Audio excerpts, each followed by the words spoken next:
Ер нь бол траума гэдгийг Монгол утгаараа бол сэтгэл зүйн зочрол, сэтгэл зүйн гэмтэл, шарах гэж тайлбарлаад байгаа.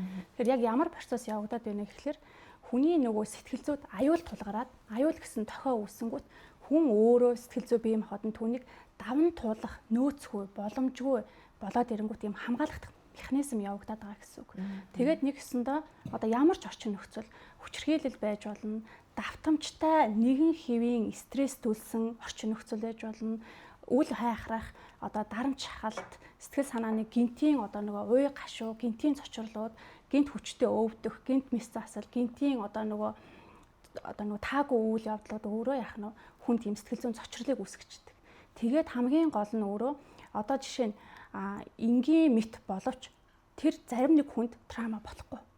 Хараад сонсоо те хүн болгоны нөгөө тохиолдох үйл явдлаасаа шалтгаалдаг гэсэн. Тэр хүний өөрийн сэтгэл зүйн онцлог болон тэр хүнд нөлөөлж байгаа мөн тэр хүний даван туулах тэр сэтгэлийн тэнхээ хатч гэдэг юм уу те тийм зүйлээс шалтгаалаад нөгөө асуудлууд хүн болгонд өөр өөрөөр үүсээд траума болно гэсэн. Тэгээ энийг бол яг одоо хүн зарим нь өөрснөө мэддэггүй, зарим нь мэдээд энтэйг ажиллаад идэг.